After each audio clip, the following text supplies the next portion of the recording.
ആ കേശവ, ഒന്ന് ആഞ്ഞു കൊത്ത്, എന്നാലല്ലേ മണ്ണ് ഇളകി വരൂ.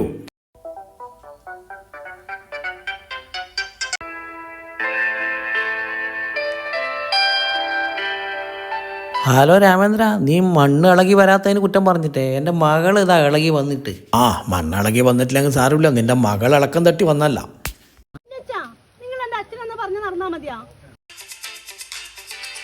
മോളെ, ഞാൻ വെറുതെ നടക്കുവാന്ന്, പണിയെടുക്കുന്നത് കാണുന്നില്ലേ നീ? നിങ്ങൾ അച്ഛനും മോളും തമ്മിൽ കലഹുണ്ടാക്കല്ല, എനിക്ക് കാണാൻ വയ്യ, ഞാൻ പോവാം. ആ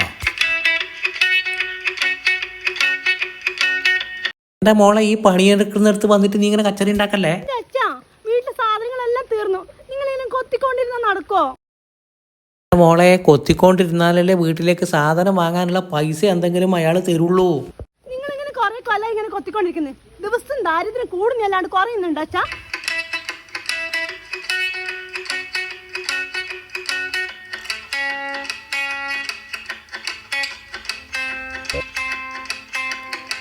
മതി പണിയെടുത്തത്, വീട്ടിലെ സാധനങ്ങളെല്ലാം തീർന്ന്, പോയി സാധനം വാങ്ങിച്ചു വാ.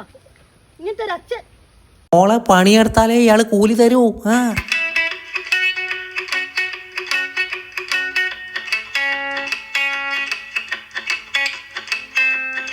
അച്ഛാ, ഞാൻ പറയുന്ന കേക്ക്, വീട് ഒന്നും വെച്ചിട്ടൊന്നുമില്ല, വീട്ടിൽ പോയി സാധനം വാങ്ങിച്ചു വാ. മോളെ, ഞാൻ ഈ പണിയൊന്ന് തീർത്തോട്ട്, എന്നിട്ട് അയാളോട് പൈസ വാങ്ങിയിട്ട് സാധനങ്ങളൊക്കെ വാങ്ങിക്കൊടുത്തരാ. എൻ്റെ മോളെ, നിന്റെ അച്ഛൻ പണിയെടുക്കട്ടെ, പണി തീർന്നിട്ടില്ലെങ്കിൽ ഞാൻ കൂലി കൊടുക്കൂല കേട്ടാ. ആ അച്ഛനിങ്ങനെ പണിയെടുക്കുന്നേ, ദാരിദ്ര്യം കൂടുന്നല്ലാണ്ട് ഒരു 5 പൈസ വീട്ടിൽ കിട്ടുന്നൊന്നുമില്ല. എൻ്റെ മോളെ, ഇങ്ങനെ ഒച്ച വെച്ചിട്ട് എന്നെ നാട്ടിക്കല്ലാട്ടാ. എന്നാ അറിയാനുള്ള വീടിയാലും ആരുടെയും കടം കയറിയില്ലേ, ഇനി ഇതിനപ്പുറം എന്നാ വേണ്ടേ? ആ ഹലോ, നീ എന്തിനാ ഇവിടെ ഇങ്ങനെ ഒച്ചയാക്കുന്നത്? നിനക്കിപ്പോൾ എന്താ വേണ്ടത്? അനക്ക് വീട്ടിൽ പോയി സാധനം വേണം, അതിന് പൈസ ഇല്ല. ആ എന്നാ പിന്നെ നിന്റെ അച്ഛൻ്റെ പണിക്കൂലി നിനക്ക് തന്നേക്കാം. എന്നാ 1000 രൂപയുണ്ട്, വീടെ പോയി സാധനങ്ങളൊക്കെ വാങ്ങിക്കോ, സന്തോഷത്തോടെ പോയേ. ചതിച്ചല്ല മുത്തപ്പ, വൈകുന്നേരം ബീവറേജ് പോയി കുപ്പി വാങ്ങാനുള്ള പൈസയായിരുന്നു.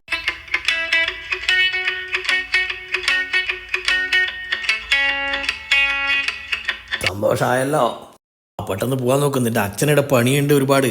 കേട്ടോ, അച്ഛൻ പണിക്കൊന്നല്ലാണ്ട് 1 ഉറുപ്പ്യ വീട്ടിൽ കിട്ടില്ല, വളരെ ഉപകാരം.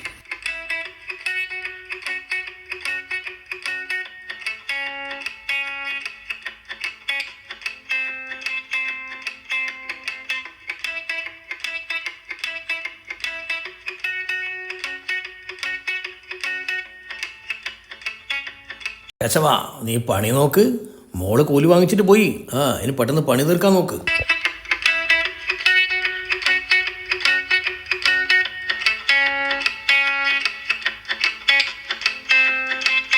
അല്ല കേശവ, നീ എവിടെ പോന്ന്? പണിയുടെ പകുതിക്കാക്കിയിട്ട് എവിടെ പോന്ന്? ഞാൻ പണിയെടുത്തതിൻ്റെ കൂലി എൻ്റെ മോള് കൊണ്ടുപോയില്ലേ, ഇനി എന്ത് പണി? എന്നോടാ നിന്റെ കളി? ഓരോ ഒരു പണി.